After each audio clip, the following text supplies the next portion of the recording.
ada yang lebih hebatnya lagi, Lur.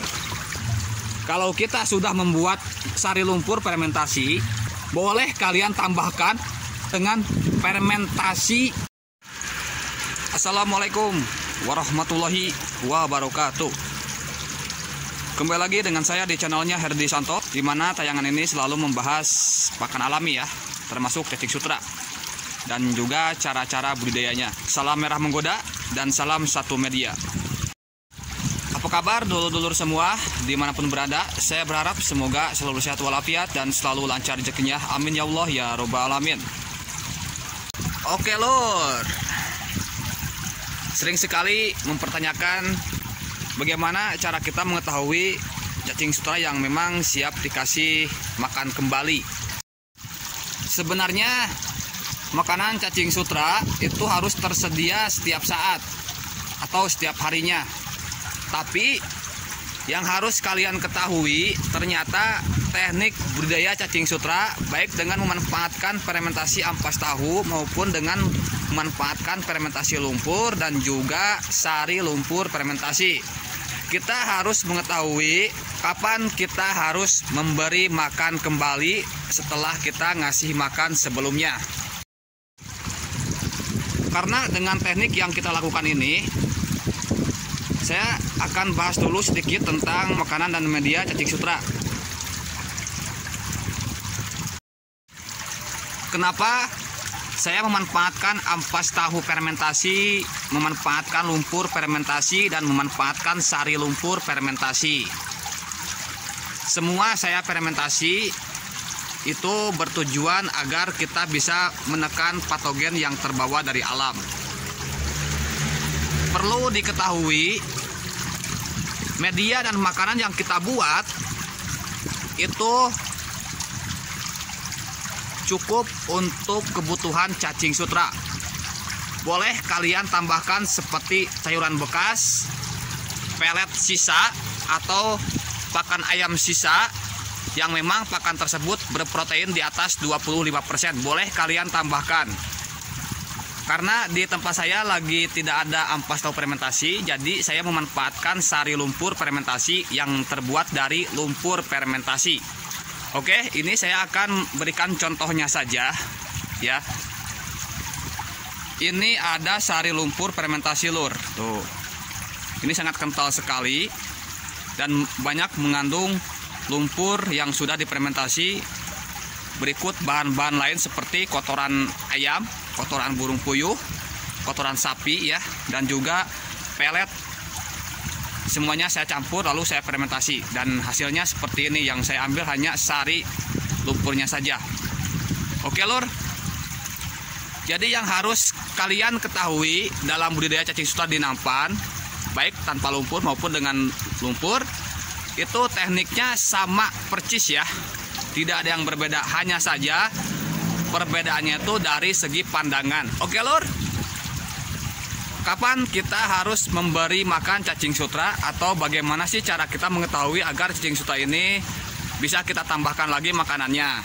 Yang pernah saya katakan, kalau kita sudah menebar cacing sutra di nampan, baik dengan fermentasi ampas tahu maupun dengan sari lumpur fermentasi ataupun dengan lumpur fermentasi, itu selama 1 hingga 4 hari tidak usah dikasih makanan lagi ya. Ataupun kalau mau dikasih tambahan nggak apa-apa, kalian tambahkan seperti sayuran bekas. Sebenarnya sari lumpur atau ampas tahu yang sudah difermentasi itu sudah cukup untuk cacing sutra.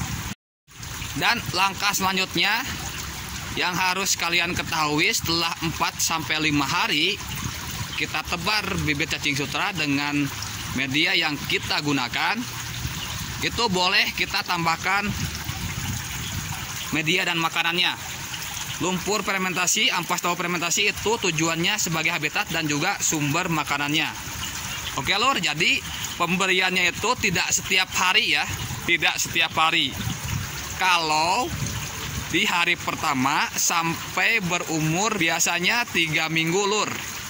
Di hari pertama sampai 3 minggu ini biasanya cacing sutra itu belum maksimal dalam berkembang biaknya. Dan setelah 1 bulan itu cacing sutra akan mulai semakin banyak, dan itu biasanya kita setiap hari memberi media dan makanannya, Lur. Kalau cacing sutra kalian sudah mulai banyak, itu artinya kita harus menyiapkan media dan makanan baik dengan menggunakan ampas tahu fermentasi maupun dengan lumpur fermentasi. Itu harus kalian sediakan setiap harinya. Ada juga yang mempertanyakan itu fungsi sayuran, buah-buahan dan lain sebagainya itu untuk apa, ya. Saya akan jelaskan di sini. Itu fungsinya selain kita memanfaatkan media yang sudah kita buat, yang lain itu fungsinya sebagai tambahan saja. Seperti sayuran kita berikan di sini ya, itu tambahan saja, dan buah-buahan juga tambahan saja, nasi bekas juga tambahan saja. Jadi agar cacing sutra ini dia bisa mendapatkan sumber makanan yang memang benar-benar komplit seperti di alam. Oke, Lur, jujur saja ya, ini cacing sutra selama 5-7 hari ini saya tidak kasih makan. Karena kenapa? Karena yang sudah saya buat media maupun makanan cacing sutra ini ya, itu saya kasih sesuai keinginan saya. Misalkan contoh gini nih, kalau sudah berkembang ya, Lur, kalau sudah bagus lah intinya ya, kita sebenarnya bisa ya memberi makan cacing sutra sesuai keinginan kita. Contoh misalkan mau ngasih makan untuk 2 hari atau 3 hari ke depan, sebenarnya kita harus benar-benar mengkuatkan pada feeling ya. Contoh, saya segini ngasih makan cacing sutra per nampan itu cukup untuk kebutuhan 2 hari ke depan. Jadi 1 hari itu bisa santai ya, bisa kita kerja yang lain-lain. Nah seperti ini, Lur, caranya, Lur. Oke, tuh. Nah, nanti si sari lumpur fermentasi ini dia akan mengendap di dasar nampan, yang nantinya cacing sutra itu akan di atas seperti ini nih, merah tuh. Sari lumpur yang sudah mengendap ini dia lama-kelamaan akan digeser oleh cacing sutra ke dasar nampannya. Jadi perlu diketahui juga kalau cacing sutra kalian sudah berkembang bagus, itu pemberian makannya sebenarnya ya sesuai keinginan kita aja. Kalau misalkan kita ingin ngasih makan setiap hari ya kita sesuaikan lah ya. Kalau misalkan ingin setiap hari, saya mah cukup segini ya kalau setiap hari itu tuh. Karena kan ini masih bercampur dengan air.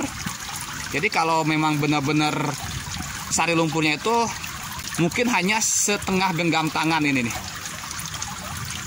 Oke, tuh. Jadi seperti ini kalau pengen setiap hari. Tapi kalau pengen, aduh, kita tuh besok sibuk banget, kita ngasih makannya tuh bagaimana ya? Nah, itu mudah sekali. Jadi sesuaikan dengan keinginan kita. Oke, dan itulah keunggulan media dan makanan yang kita buat. Jadi kapan kita memberi makan, kalau seandainya cacing sutra sudah berkembang, itu memang harus setiap hari tersedia makanan buat cacing sutra. Oleh karena itu, kita ngasih makannya ini sesuaikan porsi di satu nampan tersebut. Nah, ada yang lebih hebatnya lagi, Lur. Yang saya ketahui ternyata kalau kita sudah membuat sari lumpur fermentasi seperti ini, Lur ya, baik dengan sari lumpur fermentasi, dengan lumpur fermentasi maupun dengan ampas tahu fermentasi, itu boleh kalian tambahkan makanan tambahan yang langsung kita campur dengan media yang kita buat. Seperti contoh misalkan ini dengan sari lumpur fermentasi ya, Lur, kita tambahkan dengan pakan ikan maupun pakan ayam, kita campurkan di sini. Itu akan menambah sumber protein buat si cacing sutra. Saya akan berikan gambaran atau contohnya ya. Misalkan kalian menyiapkan 10 liter sari lumpur fermentasi seperti ini ya, yang sudah tercampur dengan air. Boleh kalian tambahkan setengah kilogram pakan ikan ataupun pakan ayam ya. Boleh kalian tambahkan. Asalkan pakan ikan maupun pakan ayam harus berprotein di atas 25%. Oke, Lur. Dan sebelum kita tambahkan ya, kita harus membibis dulu pakannya biar benar-benar teksturnya itu lunak ya, lembek dan hancur. Jadi pada saat kita campurkan dengan media yang sudah kita buat, itu benar-benar tercampur merata. dan mudah hancur. Oke. Seperti itu lur cara saya ya memberi makan cacing sutra. Jujur ya, makanan buat cacing sutra ini harus benar-benar tersedia setiap harinya. Jadi sebenarnya kalau cacing sutra kalian sudah berkembang itu bisa kalian atur untuk memberi makanannya. Tapi ini lur, kalau kita masih mulai budidaya, masih proses budidaya, alangkah baiknya dulur-dulur semua harus menjaga kualitas air dulu lah ya, agar air tersebut tidak cepat terkontaminasi dengan zat seperti gas amoniak dan juga nitrit dan lain sebagainya. Itu dengan cara kita harus perhatikan memberi makan cacing sutra. Di saat awal budidaya, cacing sutra itu tidak akan fokus pada berkembang biak, melainkan mereka akan fokus dulu pada adaptasi. Dan juga tidak berfokus langsung, melainkan mereka akan fokus dulu menyesuaikan diri di habitat dan makanan barunya. Oke, biasanya itu berlangsung sampai 7 hari ke depan, dan setelah 7 hari biasanya mereka akan mulai makan, mulai berkembang dan juga mulai beradaptasi, dan di situ mereka akan mulai membanyak. Kalau sudah benar-benar berhasil, kalau sudah benar-benar banyak, boleh kalian coba yang sudah saya lakukan tadi. Oke lur, jadi itu saja informasi yang saya berikan hari ini di tayangan video ini. Mudah-mudahan memberikan semangat baru buat dulur-dulur semua, khususnya buat pemula ya.